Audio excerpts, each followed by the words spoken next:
Hopefully that's going to start in a second. Seems to have frozen.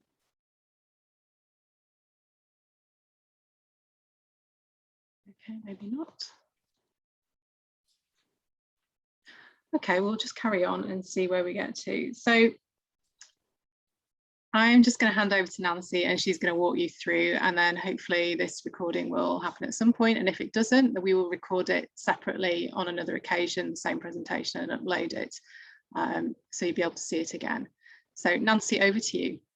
Okay, good afternoon, everyone. I'm very excited to be here today to provide information on the Integrated Watershed Management team's new environmental monitoring strategy. In this presentation, I will discuss the steps that we've taken over the last year to develop this document, as well as what to expect moving forward. Oops, there we go. The Integrated Watershed Management team currently undertakes monitoring activities to provide scientific data and evidence to inform decision-making locally and provincially. Over the years, the environmental monitoring activities have been moving along without a strategy in place. It was recognized that to help guide our focus on activities, be more efficient, accountable, and financially responsible, a plan needed to be developed. The development of this environmental monitoring strategy will be integral for the Integrated Watershed Management team to better understand and direct our efforts for future monitoring by knowing in advance what data we will collect, how we will collect it, and the location and timing where it takes place. The strategy will also help to build a framework to support future monitoring activities across our watershed. It was very important as we developed this strategy that it also aligned with our new corporate strategic plan. Most of our efforts proposed are focused under the protect and restore and innovate and enhance strategic goals of our corporate strategy, but we also align nicely within the engage and inspire goal relating to community building. Early on in this process, the Integrated Watershed Management team held several brainstorming sessions to determine what was important to the team and to the organization moving forward, specifically within the environmental monitoring program area. The team came up with the following overall strategy goal: to provide a cost-effective environmental monitoring network that facilitates evidence-based decision-making and that provides accessible, real-time science and data to our community while aligning with our strategic goals and that of our municipal partners. Several key objectives were also determined by the Integrated Watershed Management team during those brainstorming sessions. These objectives included collecting data to support climate change strategies, maximizing technology, providing live data through our website, collaboration, and reducing long-term costs with upfront investments. The information we collect through our environmental monitoring programs enable us to provide people and protect property across the Kawartha Lakes and assist with targeting actions on the ground, such as environmental stewardship and restoration projects. Internally, the data and information we develop is also used to inform decisions taken by our planning and permitting teams, ensuring a timely and evidence-based response to our customers and stakeholders. Externally, our data and information is requested from a wide range of stakeholders. This environmental information that we collect can inform research by academia, direct provincial and federal government decision-making, and provide insight to public and private landowners regarding specific land use issues. The diagram on this slide illustrates our customers that value and request our data. The Integrated Watershed Management team initiated the strategy development by first conducting 2 engagement surveys, one to the public and one specific to our community partner groups.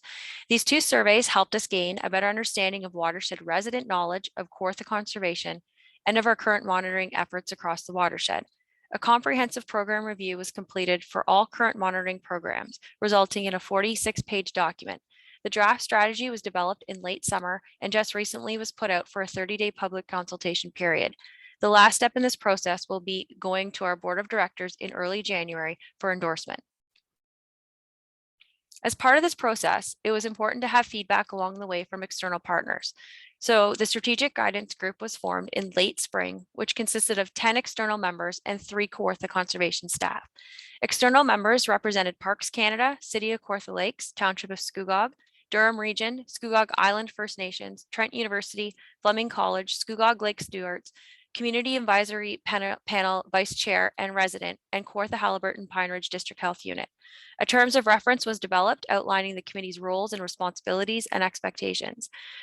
expectations, which included providing technical guidance in development of the strategy, helping to establish content to be included, and peer reviewing the strategy document by providing commenting. This group provided invaluable feedback throughout the entire development strategy. So over the last year, a lot of information has been collected about our programs, and over the next few slides, I will go over what we found out along the way that helped us define the final strategy document. So we began the process by conducting 2 engagement surveys, one for the public and one for community groups. For the public engagement survey, we received a total of 53 responses. The questions for this survey were very generalized, but captured a lot of beneficial information that we used as we moved forward. Out of the public survey responses, 90% of the individuals said that they had heard about Kawartha Conservation, which illustrates that we are recognized throughout the area. 64% of those responses indicated that they were permanent residents of the watershed, with 55% being seasonal. The survey responses also indicated that there was a good distribution of participants that lived along a shoreline and those that didn't. The age group of 46 to 64 had the highest survey participation, representing 51%, with 35 to 45 age group coming in second with 25%. We didn't have any representation from the group 18 years or younger, and very little from the age group 65 and older. We asked the question in the public survey what they thought were the biggest environmental concerns facing the Kawartha watershed. This figure represents the distribution of concerns. The larger the box, the more survey responses indicated the concern. Water quality and development topped the concerns amongst the survey participants, with aquatic plants, loss of fish habitat and stock, climate and flooding, and water levels followed closely behind. The community partner survey was done a bit differently in that the Integrated Watershed Management team generated a list of stakeholders that Kawartha Conservation actively works with and invited them to take the survey. We had a total of 34 responses received back. Out of those responses, 85% of the survey participants indicated that their organization has been involved in or provided financial support towards environmental projects over the years. The graph on this slide represents the breakdown of each. Government agencies tend to provide more financial and in-kind support, while community partners have a good mix of financial and in-kind and volunteer. Agricultural and academia tend to provide more in-kind and volunteer support rather than financial. Moving forward, we would like to ensure that the Integrated Watershed Management team is collecting meaningful information that helps support our community partners. Currently, 47% of the survey participants answered yes to Kawartha Conservation providing data to their organizations, and 26% didn't know. We also posed the question, does your organization have any data gaps where the Integrated Watershed Management team could assist with? We had 48% of the survey participants answer yes to that question and provided the following areas where assistance would be welcomed: wetland evaluation, species at risk, aquatic plant control, climate vulnerability, beach water quality outside of our current special projects, work on beach water quality, and providing data to cottage associations. Farm water quality was of interest, and mapping of flood zones and private wells. So a full comprehensive review of all of our current programs was undertaken. It was determined that all of our current monitoring programs fall under a variety of different environmental indicators. So we decided to structure our monitoring programs under the following major categories: biomonitoring, climate, groundwater, land use, temperature monitoring, water quality, and water quantity. Biomonitoring category represents the aquatic macrovertebrates program area, where we collect aquatic life in spring, summer, and fall to monitor the health of water quality in streams and lakes. We monitor between 10 to 20 sites each year. Our area of interest has been rural and urban stream environments. The climate category includes the monitoring programs precipitation and snow survey, low water response, and senior climate change. These programs consist of monitoring weather and climate parameters around the watershed, including precipitation, air temperature, humidity, wind speed, and direction, to help assist the flood forecasting and warning operations that the organization performs on behalf of municipalities. We have a total of 3 all-weather stations, 5 tipping buckets, 4 snow courses, and approximately 30 volunteers across our watershed collecting this weather and climate data. Groundwater category monitors the groundwater resources in our watershed. Base flow monitoring focuses on amount of water in watercourses that come from groundwater and tries to capture long-term trends in groundwater status over time. Our provincial groundwater monitoring network monitors both water quantity and quality of groundwaters at 13 wells across our watershed, while the shallow groundwater program evaluates the impacts of climate change and land use changes at 4 shallow groundwater locations that represent a depth of 3 meters or less. Land use focuses on ecological land classification and categorizes land uses using GIS and monitors change over time. This program helps to quantify existing conditions of our natural areas and helped us to understand how development pressures are impacting the health of our watershed. Temperature monitoring consists of cold water streams program, where we monitor water temperature at 30 sites across our watershed to evaluate the thermal habitat status of our most sensitive streams. Water quality is made up of 2 programs: the Provincial Water Quality Monitoring Network, also referred to as PWQMN, which collects water quality information from rivers and streams to help bring awareness to water quality issues in our area. We monitor a total of 11 sites across our watershed. We also have a volunteer-based program, Kawartha Water Watch, that monitors water quality across watercourses and lakes that augment the water quality data where little or no data exists across our watershed. We currently have 17 active sites for that program. And lastly, the water quantity program consists of our water levels and flow. Here we monitor the quantity of waters in rivers and streams by continuous automatic measurement and recording of water levels. The collection of water level monitoring data on local watercourses is crucial for the flood forecasting and warning program, and it provides a good indication of high water levels and adversely low water conditions. We currently have 9 locations where we collect this information across our watershed. Each program area mentioned in the previous slide underwent a SWOT analysis, which describes the program's strengths, weaknesses, opportunities, and threats. Each program had several points for each. Here are a few examples used for the biomonitoring program. So one strength of the biomonitoring program is that the monitoring of benthos provides surface water quality indicators. The taxonomic resolution we do at Kawartha is currently 27 groups, but to get more accurate results, a greater resolution would be required. This could be attributed as a weakness. An opportunity for the program is that we could expand into other indicators such as fish or amphibians. Not having a secure or defined location in-house for a laboratory results in a program threat. Also part of the current program review, we performed a feature benefit and value analysis, which defined the specific details of each program, collecting information such as number of sites, frequency of sampling, parameters used to measure, and partner contributions to the program. We also described the benefit each program provided and defined the overall impact and value the program has on the watershed and community. To understand the financial effort and resources each program required, we took a detailed look at the staffing, travel, supplies, and equipment, lab fees, professional development, and in-kind support. From gathering all this information, we were able to estimate the effort per hour for each program, as well as the cost per sampling site. After performing the SWOT, the feature benefit and value analysis, and program resources for each program, it was determined that we were still missing some important information that needed to be gathered to fully understand the complexity of each program. This led us to more detailed program review exercise that drilled down on specific information for each current program area relating to policy, financial investment, data collection, technology, and reporting. It provided clarity on the following types of information. 9 out of our 12 current programs fall under the mandated programs based on the new CA Act amendments. Memorandums of understanding agreements based on the new amendments will need to be established for the biomonitoring, temperature monitoring, and land use programs. Based on this analysis, it was determined that all of our current programs are driven from some type of policy, whether it be through our internal policies or at the federal, provincial, and regional level. Some of these policies include climate change strategies, Clean Water Act, Planning Act, Environmental Protection Act, the Drainage Act, and official plans. These are just a few examples.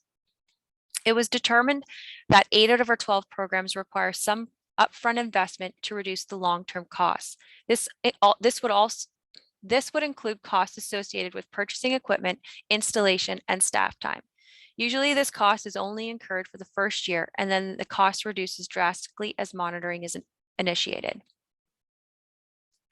Through this detailed analysis, it was also recognized that 50% of our current programs experience gaps across our watershed where no data is being collected. These programs would benefit from an expansion, which would allow for more comprehensive data sets and analysis across our jurisdiction. It was also recognized that 50% of our current monitoring equipment has the technology in place to enable remote data management, allowing for easy access to our monitoring data through the internet. And finally, it appears that majority of our programs report on a 5-year interval, and usually the reporting is related to the watershed report cards. So after all that background information was gathered, the draft strategy was developed. This 18-page document has been established to help direct the environmental monitoring program over the next 10 years. The strategy aligns with our new corporate strategic plan and includes recommendations and actions we plan to execute over the next 10 years. On the advice of the Strategic Guidance Group, we also developed a 1-page infographic highlighting the strategy's recommendations. So on conclusion of the in-depth review of each current program, it became clear what we needed to do moving forward. A total of 8 recommendations have been established along with 3 intended actions that the IWM team will aim to achieve over the next 10 years. Recommendation number 1 is to ensure that we continue to keep monitoring the core elements of the existing environmental monitoring program as outlined in the strategy. They include the biomonitoring, climate, groundwater, land use, temperature monitoring, water quality, and water quantity programs.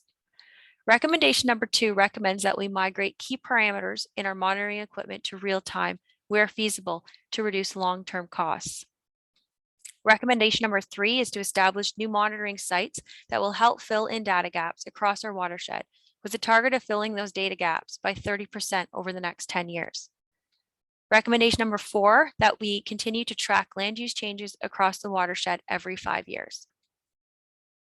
Our 5th recommendation is that we report regularly on environmental monitoring programs in an understandable and accessible format to support decision-making by Kawartha Conservation and partners to enhance watershed health. We aim to report annually on key findings for each program area. Recommendation number 6 is moving towards open data to establish a platform for sharing data.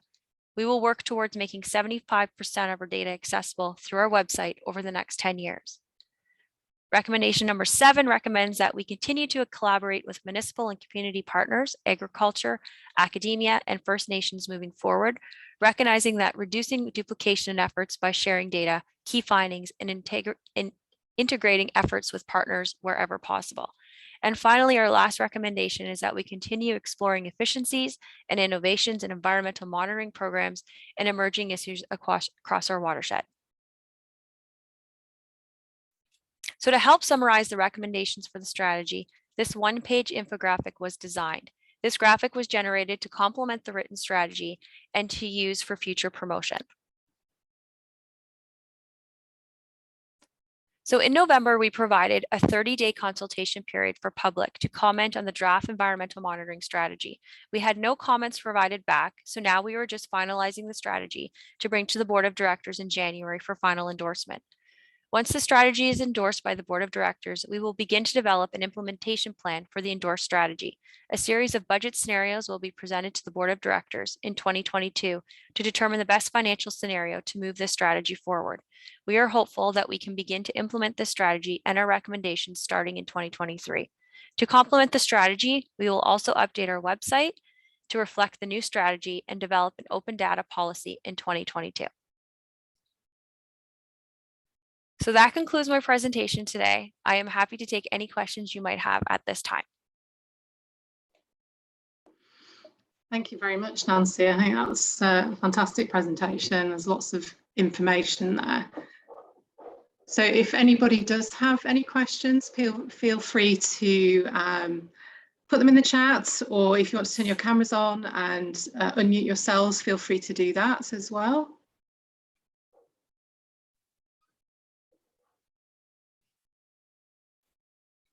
Hi, Ted. Hi. How are you? Good, thanks. One thing that struck me in that slide that you showed the areas of concern with the boxes, aquatic plants were very, very high on the list of something that people are concerned about. And yet it didn't appear to to be something that you're monitoring across your watershed. Did I see that correctly, or did I miss something?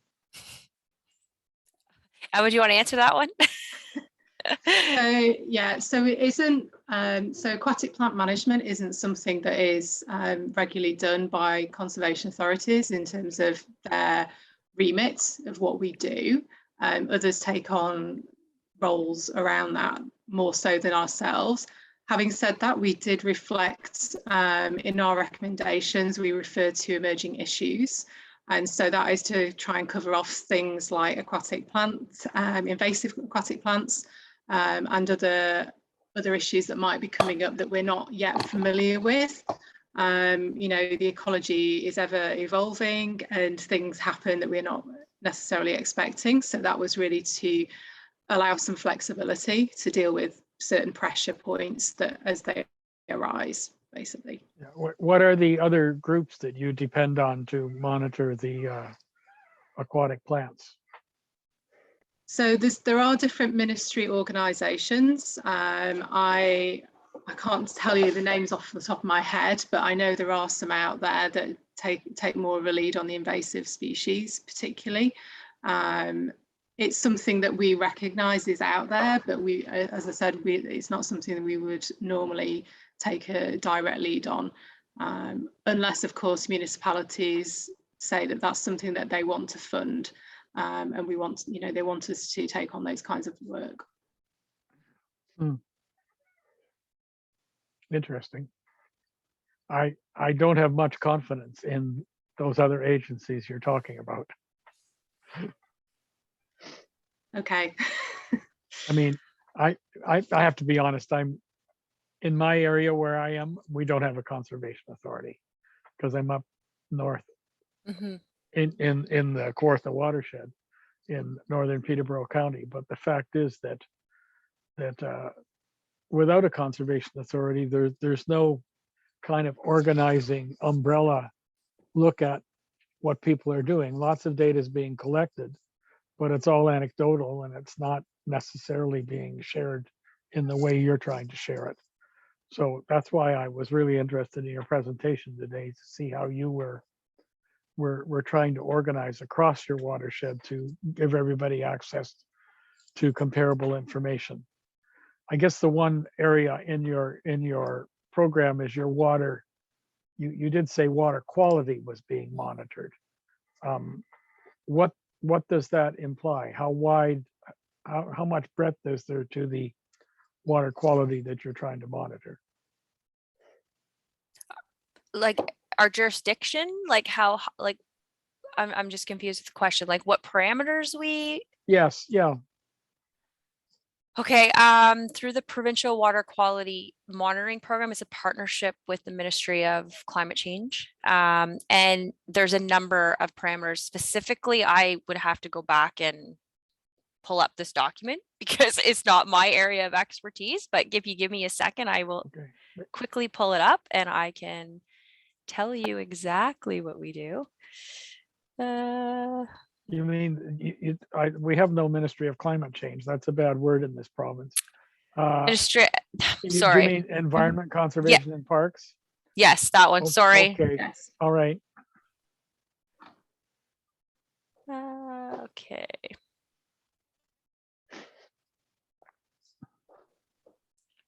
So give me 2 seconds. There's another question, Emma, if you want to Sure. answer that one, and I'll get this information up.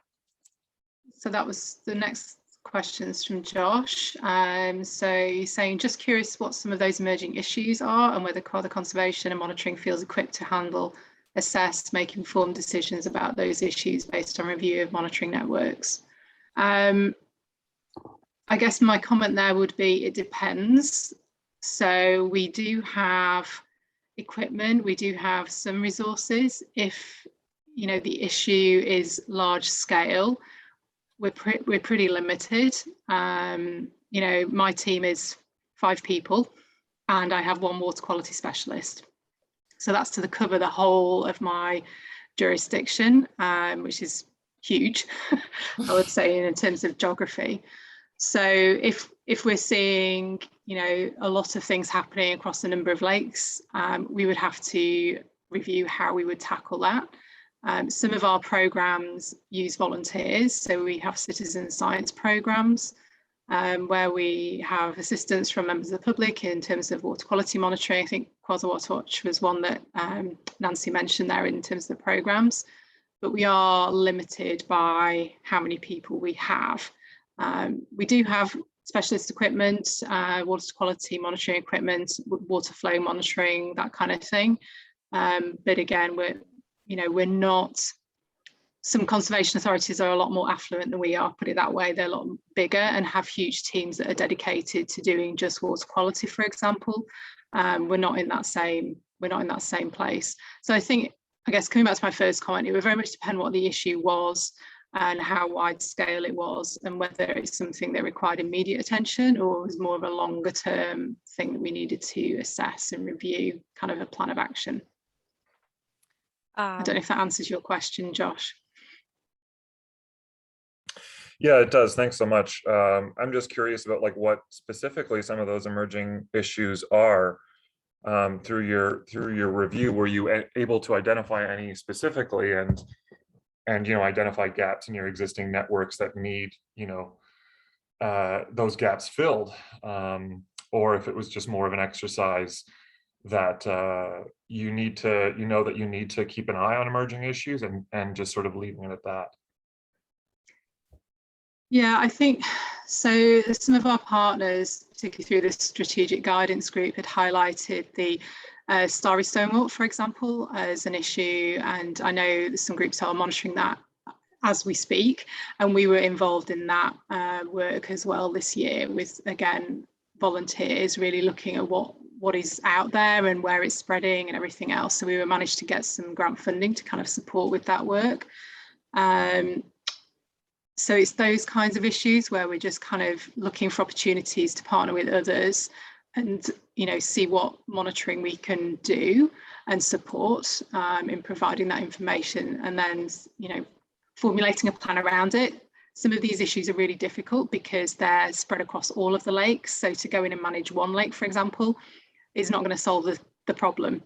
And so it's what is achievable, what's manageable, what are the best practices out there that we can learn from and get more intelligence on, that's going to help us make a better decision going forwards. I guess another project to highlight too is Save the Walleye project. We work in partnership with outside agencies on that particular emerging issues within our watershed. So if it presents us and there's funding, we'd like to kind of tag along, but typically it's more in a support role than a lead on emerging issues. Ted, I got the specifics for the water quality that we actually monitor. So part of the water quality program, we look at variables monitoring include general chemistry, so alkalinity, chloride, pH, calcium, magnesium, hardness. We also look at nutrients and metals, and there's 22 different types of metals that we monitor, and all of this is a partnership with MECP, and it goes to their laboratories to be analyzed, and then we get the information back and report to our watershed residents on that. How many sites did you say they are monitoring? Yeah, we sample 11 sampling sites across our watershed. That's not a lot, is it? Because it gives you kind of a gross picture. It doesn't give you, it doesn't allow you to track the local impacts. No. So that was one of the things identified in this monitoring strategy is, like we said, data gaps are there. So part of one of our things we'd like to do in the next 10 years is kind of fill in those data gaps for the water quality side of things. Those 11 sites were established by the provincial government. So we have to create our own kind of per se moving forward to fill in those data gaps. But right now it's at 11 sites, and Kawartha Water Watch is a volunteer-led program where we use that program to fill in some of those gaps. So we have 17 active sites for Kawartha Water Watch right now across our watershed, and those particular sites get monitored June, July, and August. Okay. Kawartha Water Watch, do they have a website or something maybe? You can access information on our website. It's under the Okay. citizen science Okay, thanks. page. And I guess our contact would be Rob Stavinga through our staff, through our integrated watershed management team. He is the citizen science volunteer collector gatherer, the guru for those programs. And he's been running that program for well over 10 years. Mhm. Are there any other questions? I would also be curious about, you know, the lack of public comment on the Yes. the monitoring review, which is, you know, a bit of a shame. Is there any sort of strategy for kind of tackling that lack of, you know, public engagement in the future at Kawartha Conservation, or you know, do you guys think about that very often, or you know, how does the work of Kawartha Conservation kind of, you know, suffer from lack of public interest, and are there ways to sort of, you know, alleviate that in some way? I can talk just on like the whole process itself. Right from the beginning, having that engagement survey up front really helped us get a lot of valuable feedback back from the public. We weren't anticipating having anyone comment on the survey, and we ended up getting 53 responses in the public side of the survey, which to us was, and that was a month-long campaign we did in February. So we did have quite a bit of information and comments. They were allowed to provide comments back on what they thought and where we should go moving forward. So I felt we have gained some insight from the public.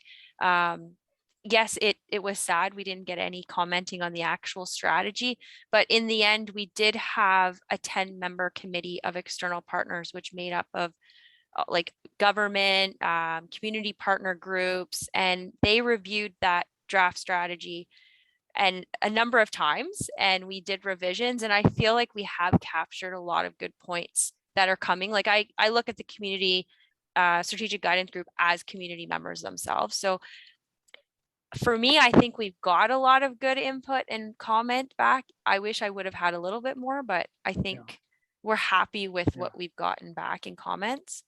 How did you circulate the strategy when you didn't get the comments at the end, the draft strategy? So the draft strategy, it was all done through our website. The draft strategy, commenting part of it just was taken off of our website. And now I'm just finalizing the last, we're doing one more internal review of the strategy, but then going to board. I see. Sorry. I guess the fact is it's the website that doesn't reach the public as well as you might hope it would. Yeah, well, we do have social media campaigns. It was brought out, it was put out onto our Facebook page. Like if you subscribe to our Facebook page or Twitter or LinkedIn, what other ones, Emma, that I've missed? Yeah, okay. Yeah, I think you've got the main ones there. I think, you know, this for me just highlights an ongoing problem we have in terms of engagement. You know, newspaper circulation isn't what it was. And in the past, when we wanted to have public input and involvement in our documents, you know, there would have been one or two different newspapers that we could go out through to get that public feedback. And it's just not in the same place that it was. And so we haven't got that kind of, we would have to go to like 30 or 40 different places to, you know, get any kind of notification out. So it's really challenging. It's not just about our strategy, it's just generally about how we engage the public. So if for example, people aren't on social media, then it becomes very difficult to engage with those individuals and knowing what sources they rely on for getting their information. Yeah, I think it's a huge problem that we all share. The lack of local newspapers that people read, the fact that there's a significant seasonal population in your watershed as well. When you do things in February, they're not there, and the fact that there's a certain resistance to social media I mean, I follow Facebook, but it's amazing how many people who are interested in environmental issues, you say something to them about Facebook and they say, I'll never go on that, because they have this perception of something that they shouldn't be part of. And yet, I agree with you. I think for those of us who use it, it is an effective way to make people aware of what you're trying to do. But it's I think it's a huge issue of how you communicate with the other half of the community that doesn't Yeah. follow what you're doing, or the other 2/3 of the community that doesn't follow what you're doing. So we So- we used to do open houses. Yes, We in the past, like I course. would however, with COVID and the certain protocols in place, that kind of eliminated that possibility of doing that this year. I would say though, at the very beginning with the engagement survey, we did reach out to the Cottage Association leads around the area, and I had a few responses back that they were going to send them to their members. So I'm hoping that the seasonal residents, some of them Yes. did get to see that survey. fair enough. Okay, Yeah, a suggestion perhaps is to leverage Fleming College in Lindsay. There's a whole, student body and faculty there that are very environmental minded.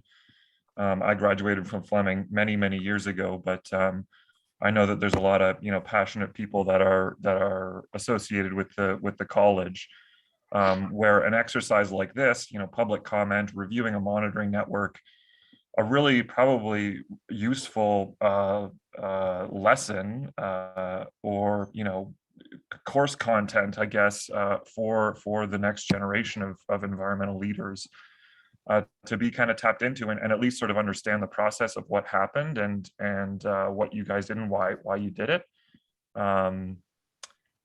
So not only as a learning opportunity for students, but also sort of the next time around you're looking for some engagement from the public, there's probably some outlets there to follow up with, who are sort of like-minded folks. So perhaps just a suggestion there. Yeah, thanks, Josh. I mean, we did actually have a member of Fleming College on our strategic guidance group. So he was really helpful in providing guidance to the strategy in general. But I guess what you're referring to is the actual students inputting to that and kind of having an opportunity. And yeah, I think it's something we would definitely welcome, and maybe that's something we can reach out back to our member within that group, and see if there's opportunities to go into one of their classes or present what we've done to particular groups if they're interested, because I think it is a great learning opportunity, just to understand how we approach these things and what kind of challenges we find along the way, what lessons we might learn from that process. So I think definitely be interesting to do that. Thank you. okay, thank you very much. See, I'm looking at your webpage. Well, stay tuned, because my next area that I'm going to focus on is our webpage, and then making it kind of work with our new strategy. So once it gets endorsed, that page will change a little bit in terms of how you access the information, but it'll be based on our new strategy. So that's the 2022 work plan website update. Okay. All right, well, I just got the October one to look at. There you go. All right, thank you. Perfect. Thank you very much. Thank you. Thank you for joining us. Today. Appreciate that. I wish we could reach more people. I'm sure you do too. It's Yeah, frustrating to see such Yeah. small numbers on these calls when the topics should be of quite broad interest, really.